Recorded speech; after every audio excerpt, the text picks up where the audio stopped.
I, 25F, and my BF Harris, 26 meters, have been dating for about a year and a half. We met through mutual friends at an art gallery opening. When we first met, he had just broken up with his ex Kelly, 24F, 2 weeks before. He was very upfront about this when we started talking and told me they had ended things mutually and blocked each other everywhere. I was hesitant at first because of how recent the breakup was, but Harris was so charming and convincing when he told me he was completely over her and ready to move on. Some background about our relationship: Harris is a successful contemporary artist who specializes in mixed media installations. He has regular art shows every couple of months and has built quite a following on social media over the past few years.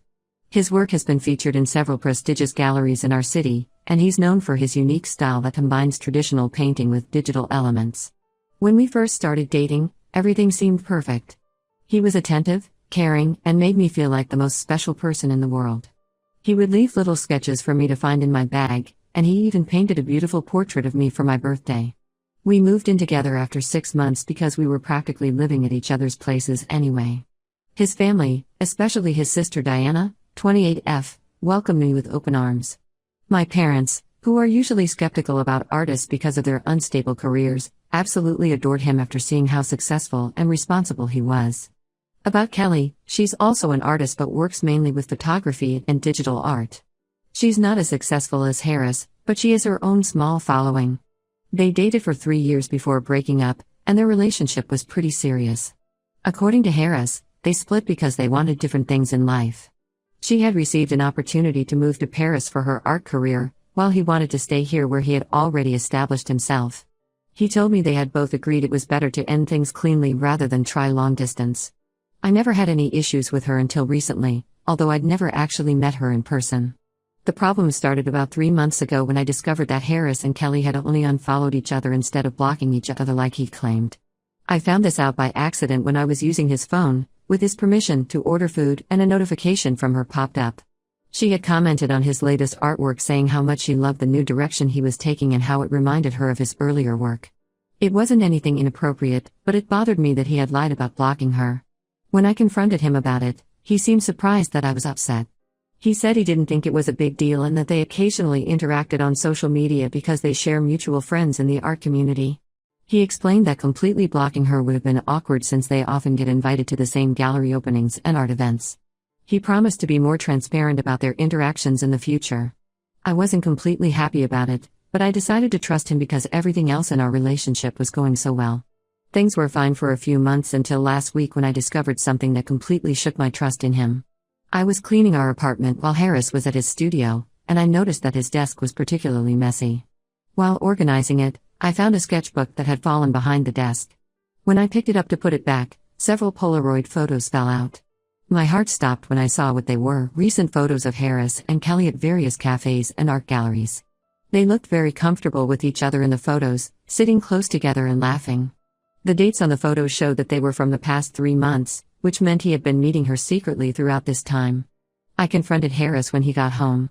At first, he tried to downplay it, saying they were just catching up as friends and discussing art. But when I pressed him about why he had hidden these meetups from me, he admitted that he and Kelly had been meeting regularly to discuss art and their careers. He said he didn't tell me because he knew I would overreact since I had been weird about their social media interactions. What really hurt was finding out that Kelly has been showing up to his private art sessions, something he hosts for selected artists twice a month at his studio. These sessions are exclusive, and artists have to be personally invited by Harris to attend. He never mentioned to me that Kelly was part of these sessions, even though I had specifically asked him to let me know if they ever met in person. He tried to justify it by saying it was purely professional and that Kelly is still part of his art circle. His sister Diana has always told me that I'm the best thing that ever happened to Harris and that Kelly was toxic for him. According to Diana, Kelly used to manipulate Harris into doing things her way and would throw tantrums if she didn't get her way. She would allegedly use her mental health as a way to control him, threatening to harm herself if he didn't do what she wanted. This makes me even more concerned about them meeting secretly. I packed a bag and went to stay with my best friend Amy, 25F. She thinks I'm right to be upset and says that Harris's behavior is suspicious. Harris has been calling and texting constantly since I left, saying he'll cut contact with Kelly if that's what I want, but I don't know if I can trust him anymore. He sent me long messages explaining how Kelly is just a friend now and how he never meant to hurt me, but all I can think about is how easily he lied to me for months. Some of our mutual friends think I'm overreacting. They say that it's natural for exes to remain friends, especially in close-knit communities like the art world. But I can't shake the feeling that there's more going on than Harris is admitting to. The secret meetings, the hidden photos, the lies about their contact, it all feels wrong. I feel like an idiot for not seeing the signs earlier. Was I naive to believe him when he said he was over her? Should I have been more suspicious when he lied about blocking her? I've never been the jealous type, and I don't want to be controlling, but this situation has made me question everything. Ida for considering ending our relationship over this? Am I overreacting? I keep going back and forth between feeling justified in my anger and wondering if I'm making too big a deal out of this. Edit. Just to clarify, I've never had issues with Harris having female friends. He has several close friends who are women, and I've never felt threatened by any of them. This is specifically about him lying about meeting his ex. Update 1. It's been 2 weeks since my original post. A lot has happened during this time, and I needed some space to process everything before updating. I want to thank everyone who commented and offered advice. Reading your responses helped me realize I wasn't overreacting. After staying at Amy's for 5 days, I finally agreed to meet Harris at a neutral location, a cafe we'd never been to before. I didn't want to meet at our apartment because I was afraid I'd get emotional and give in too easily in a familiar setting. Amy waited nearby at another cafe, just in case things went badly. When we met, Harris looked terrible. He hadn't shaved, and it was clear he hadn't been sleeping well. He immediately started apologizing and pulled out his phone, offering to show me all his recent conversations with Kelly.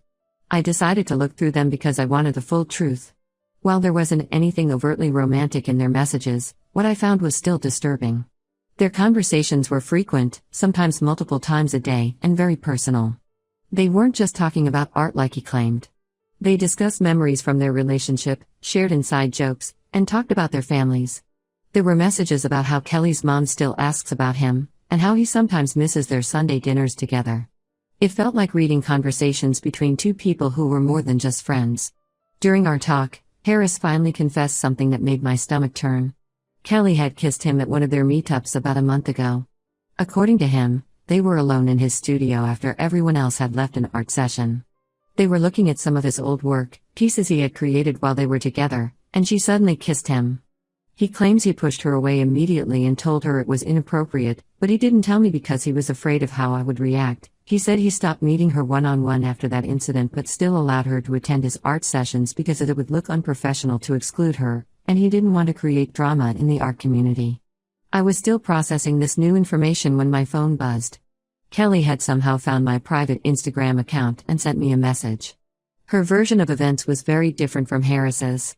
According to her, Harris had been sending her mixed signals for months. She said that during their meetups, he would often reminisce about their relationship and talk about how much he'd grown since then. She claimed he frequently mentioned missing their relationship and wondering how things could have been different if she hadn't wanted to move to Paris.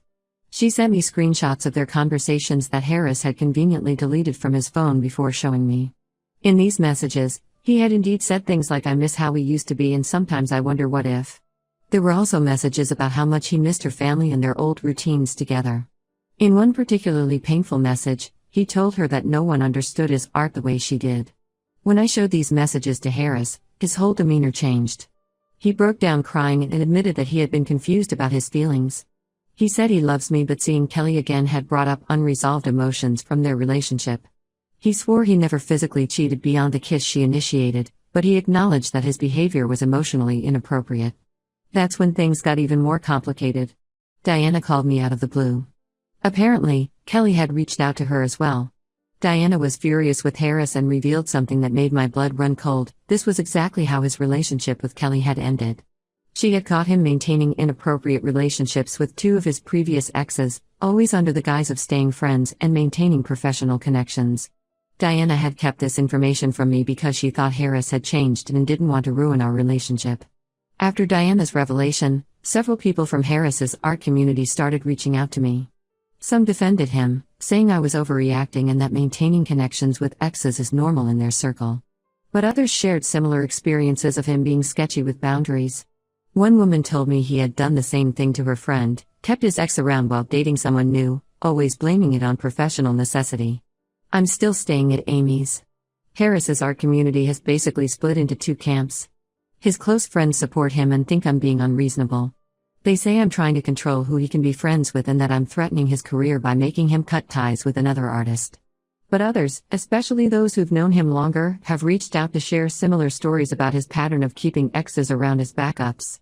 Kelly has apparently quit attending his art sessions, but honestly, I don't know if I believe in anything either of them say anymore. Harris keeps sending me long messages about how he'll change and how he'll prove that I can trust him, but Diana's revelation about his past behavior makes it hard to believe him. Amy thinks I should just end things now and move on, but it's not that simple. We live together, we share friends, and our lives are deeply intertwined in the art community. Plus, there's a part of me that still loves him and wants to believe he can change. I'm going to take more time to think about what I want to do. For now, I've told Harris I need space, and I've muted both him and Kelly on social media.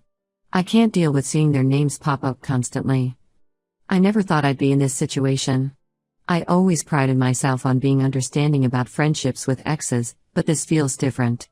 It's not about them being friends, it's about the lying, the secret meetings, and the emotional intimacy they maintain behind my back. I'll update again when I've figured out what I'm going to do. Thank you all for your support and advice. Note, to those asking about my living situation, I can stay with Amy as long as I need to. She has a spare room and has been incredibly supportive through all of this. Update 2. It's been a month since my last update, and things have taken an unexpected and honestly devastating turn. I thought I had uncovered all of Harris's lies, but I was wrong. There was so much more beneath the surface. Last week, I finally went back to our apartment to collect more of my things. I had texted Harris beforehand to make sure he wouldn't be there because I wasn't ready to face him yet. He told me he would be at an art show in another city for 3 days, so it seemed like the perfect time. When I arrived at the apartment, I heard movement inside. At first, I thought Harris had lied about being away, but when I opened the door, I still had my key. I found Kelly there. She looked just as surprised to see me as I was to see her. When I demanded to know what she was doing in our apartment, she showed me a key and said Harris had given it to her to feed his fish while he was away. Here's the thing, we don't have any fish. We never had any fish. We had talked about getting some when we first moved in together, but we never did. When I pointed this out, Kelly's face changed. She sat down on our couch and just started crying. What she told me next made me feel like my whole world was crumbling. She and Harris had never actually stopped seeing each other during those 2 weeks before he met me. Their public breakup was staged because Kelly had gotten an opportunity to study at a prestigious art school in Paris for 6 months. They thought a clean break would be easier than trying to maintain a long-distance relationship, especially since they had already tried that once before when Kelly had a 3-month residency in New York. The plan was for them to get back together when she returned from Paris.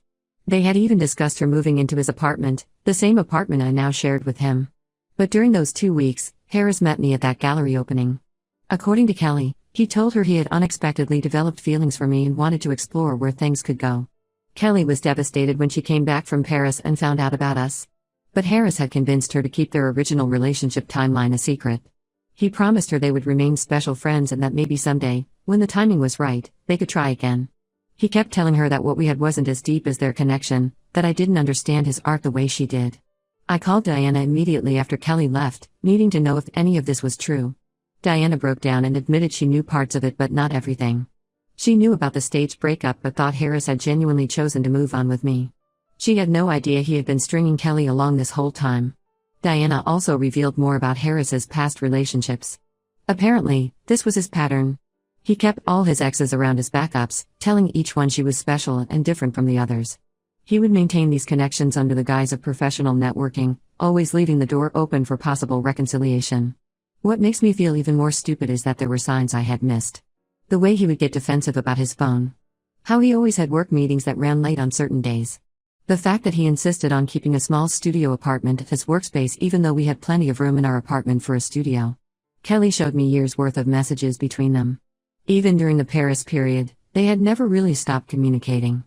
She shared their video call logs, showing regular late-night conversations that happened while I was asleep in the next room. There were emails about their future plans and how they just needed to wait for the right time. I feel physically sick thinking about how I was living my life, planning a future with someone who had been maintaining a whole separate emotional relationship behind my back. Every time he said he was working late at his studio, every business trip, every art show, I now question everything. The worst part is that some of our mutual friends knew pieces of this story but never said anything.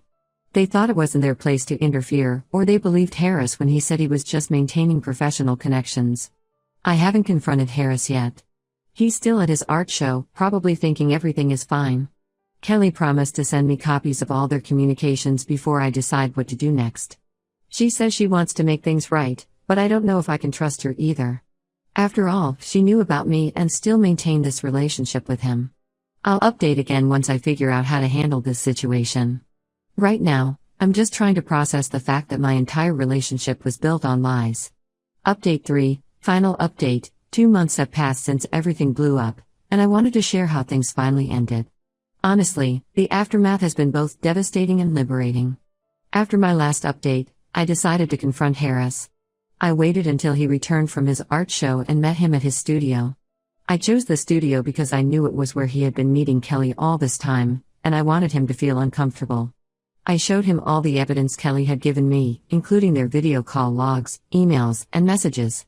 His reaction was exactly what Diana had warned me about. He tried to manipulate the situation. First, he claimed Kelly was lying and had fabricated the evidence. When I pointed out that Diana had confirmed everything, he switched tactics and started crying, saying he was lost and confused about his feelings. He even tried to blame his behavior on the emotional intensity of being an artist and how normal people couldn't understand the deep connections artists form with each other. What he didn't expect was for Kelly to post a long statement on social media the next day. She exposed their entire history, including screenshots of their conversations where he talked about keeping me in the dark. She also revealed how he had manipulated both of us, telling her they had a future while promising me I was the only one who mattered. The fallout in the art community was immediate and intense. Several other women came forward with similar stories about Harris. 2 of his previous girlfriends shared how he had kept them as backups while dating other people, always using his art career as an excuse to stay in touch. One woman even revealed that he had been seeing her during his early days with Kelly. His art career has taken a significant hit. 3 galleries have canceled his upcoming shows, citing personal conduct concerns. Many artists have withdrawn from his private sessions, and his social media following has dropped considerably.